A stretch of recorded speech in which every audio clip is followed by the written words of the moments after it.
नमस्कार, capital TV Uttar Pradesh देख रहे हैं आप और मैं हूं आपके साथ नवेंदु। ब्रेकिंग न्यूज में बात करेंगे भगवान श्री राम की नगरी अयोध्या की, जहां के भव्य और दिव्य राम मंदिर में एक बार फिर से प्राण प्रतिष्ठा हुई है। 22 जनवरी 2024 ये तारीख कोई भी सनातनी भूल नहीं सकता है। और उसके बाद अब 5 जून 2025 जितने भी सनातनी हैं उनके लिए आज का दिन बहुत खास है, क्योंकि आज रामलला राजा स्वरूप में अयोध्या में विराजमान हो गए हैं। और इसी खबर पर ज्यादा जानकारी के लिए मेरे सहयोगी हर्ष जी हमारे साथ जुड़ गए हैं। तो हर्ष जी, अयोध्या से जो तस्वीरें आज आई उससे हर हिंदू समाज गदगद है।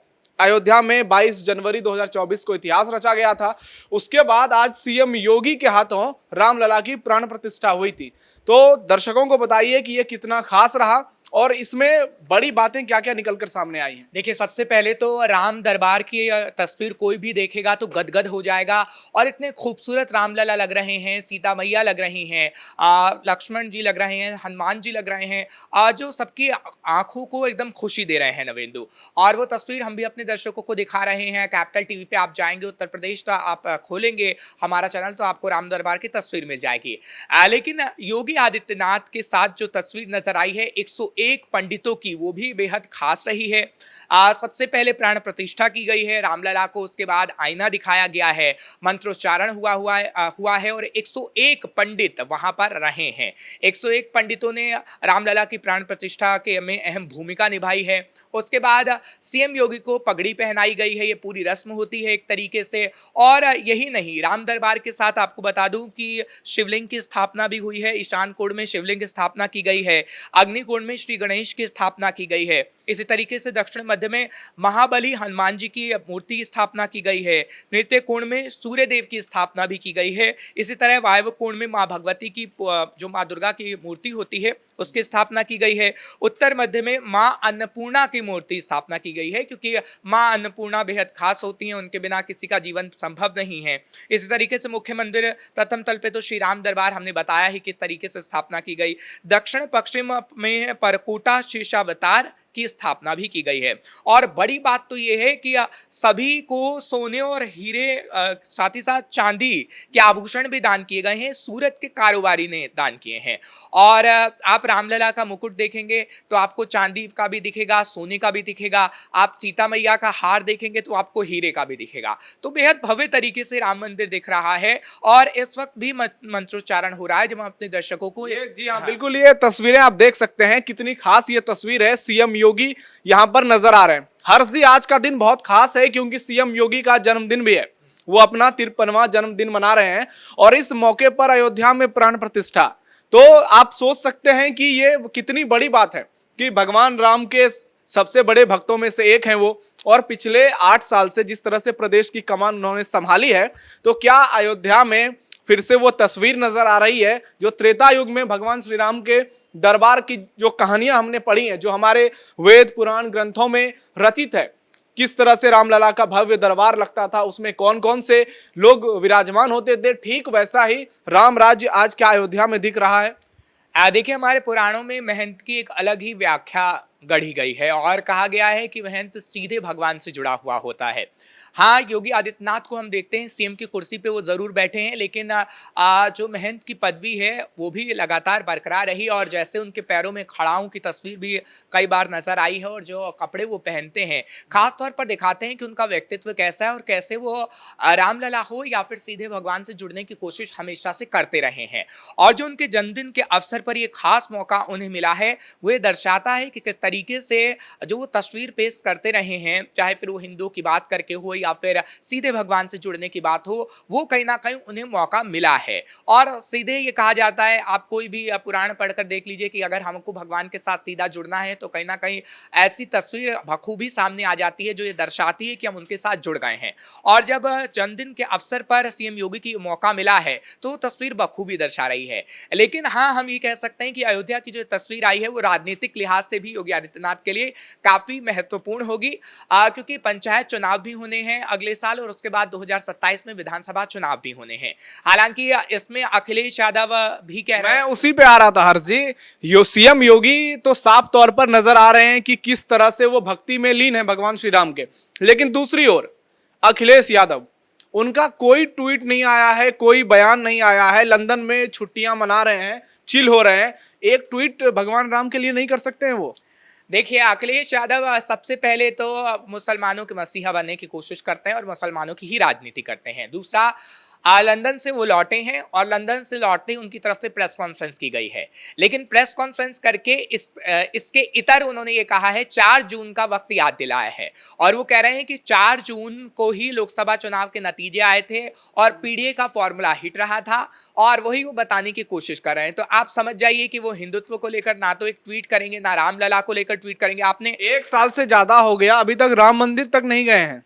तो वही तो उसका नतीजा तो आपने देख लिया ना, उपचुनाव में जब किस तरीके से, हाँ, और क्या कहते हैं, अखिलेश यादव अयोध्या भी पहुंचे थे, लेकिन अखिलेश यादव अहंकारवश रामलला के दर्शन करने नहीं पहुंचे। नतीजा ये हुआ कि वो उपचुनाव हार गए। ठीक है, आप एक बार नैरेटिव गढ़ सकते हैं, पीडीए का फॉर्मूला बता सकते हैं, संविधान को लहरा सकते हैं, लेकिन हर बार नवेंदु वो नैरेटिव आप नहीं गढ़ पाएंगे। अब लोग समझ चुके हैं कि योगी आदित्यनाथ जो हिंदुत्व वाला फॉर्मूला अपना रहे हैं वो किस तरीके का है। लेकिन अब अखिलेश यादव को मजबूरन कहना पड़ रहा है कि पीडीए में पी का मतलब ब्राह्मण है। क्यों? आखिर ये क्या बदलाव क्यों हुआ? क्योंकि अखिलेश यादव भी ये जान चुके हैं कि जो अयोध्या में जो तस्वीर आ रही है और जो आज तस्वीर आई है वो कहीं ना कहीं 2027 में खासा प्रभाव डालेगी और उसी का डर कहीं ना कहीं अखिलेश यादव को सता रहा है। अगर आप अखिलेश यादव की ट्वीट को देखेंगे तो अखिलेश यादव ने 4 जून को जो लंबा चौड़ा पोस्ट किया है उसमें ये साफ तौर पर समझ आ जाएगा कि वो कहीं ना कहीं बंद जुबान में प्राण प्रतिष्ठा को लेकर ही ये कहना चाह रहे हैं कि प्राण प्रतिष्ठा सिर्फ दिखावा है। आप पीडीए के फॉर्मूले को अपनाइए और पीडीए जो दलित है वो कहीं ना कहीं पिछड़ा है, उसके बारे में योगी नहीं सोच रहे। मतलब प्राण प्रतिष्ठा दिखावा है। माफियाओं की तारीफ करना क्या है, फिर माफियाओं के घर जाना क्या है? योगी आदित्यनाथ ने सीधे तौर पर उन पर निशाना साधा था और कहा था कि जितने भी प्रदेश के माफिया हैं वो सपा के पोषित माफिया हैं। उन लोगों पे तो अखिलेश यादव बहुत नम नजर आते हैं, लेकिन जैसे ही धर्म की बातें होती हैं, सनातन की बातें होती है, हिंदुत्व की बातें होती है, अखिलेश यादव वहां से गायब हो जाते हैं। इतनी नफरत क्यों है इनको हिंदुत्व से? योगी से तो हम चलिए मान सकते हैं, विचारधारा पार्टी की बात हो सकती है, लेकिन भगवान राम को लेकर एक ट्वीट आप कर देते, एक बयान दे देते। आपके जो नेता हैं अवधेश प्रसाद, जब वो अयोध्या से जीते तो इतने अहंकार में थे कि प्रभु श्री राम का एक बार जयकारा तक नहीं लगा पाए। और ज्यादा अहंकार जिसको होता है उसका अहंकार बहुत जल्दी टूटता है। और अयोध्या की मिल्कीपुर सीट पर क्या वो सबने देखा। तो 2027 से पहले क्या अखिलेश यादव अपनी पैर में फिर से कुल्हाड़ी उन्होंने मारना शुरू कर दिया है? देखिए, बिल्कुल ऐसा ही है, क्योंकि अखिलेश यादव भी कहीं ना कहीं अपने आप को मुल्ला अखिलेश कहलवाना चाहते हैं, जिस तरीके से उनके पिता को मुल्ला मुलायम कहा गया था। और अखिलेश यादव बार बार जो मुसलमानों की बात कर रहे हैं, अब मुसलमान समझ चुका है कि अखिलेश यादव हमारे किसी काम के नहीं हैं। चाहे आप कितना भी इत्र पार्क बनवा लीजिए, चाहे आप कितनी भी बात कर लीजिए कि बीजेपी मुसलमानों के साथ जाति कर रही है, लेकिन अब वो मुसलमान हम देख रहे हैं कि कहां पे शिफ्ट हो रहा है। बसपा से जो शिफ्टिंग समाजवादी पार्टी में हुई थी, अब वो शिफ्टिंग चंद्रशेखर आजाद में हो रही है। धीरे धीरे हम देख रहे हैं AIMIM की भी एंट्री हो गई है, क्योंकि नगीना सीट का लोकसभा में जीत जाना, कहीं ना कहीं आप ये देखेंगे कि किस तरीके से मुसलमान वोट बैंक शिफ्ट हो रहा है, क्योंकि वहां मुस्लिम आबादी अच्छी खासी है। और अभी मुसलमान सोच रहा है कि वो कहां शिफ्ट हो। हाँ, आप ये ठीक कह सकते हैं कि बीजेपी ने कभी भी मुसलमानों की राजनीति नहीं की है, वो हिंदुत्व की राजनीति करती है। लेकिन फायदा तो मुसलमानों को भी बराबर मिलता है। फायदा मुसलमानों को मिलता है, मुसलमानों का विकास भी होता है। अभी आप देखिए ना, ईद के मौके पर जो किट दी गई उसको लेकर भी काफी राजनीति हुई। अब करे बीजेपी तो ठीक, ना करे तो ठीक नहीं। तो 2024 की भी तस्वीरें सबको याद है। वो रामपुर या मुरादाबाद का कोई गांव था जहां 500 घर सीएम योगी ने बनवा दिए थे, उसके बावजूद भी एक वोट नहीं मिला था। तो मुस्लिमों का तो कॉन्सेप्ट क्लियर है कि उन्हें बीजेपी के खिलाफ जाना है। लेकिन क्या ये आने वाले समय में अखिलेश के खिलाफ जाएगा, इस पर हम कभी और बात करेंगे। लेकिन फिलहाल रामलला पर ही बात करते हैं।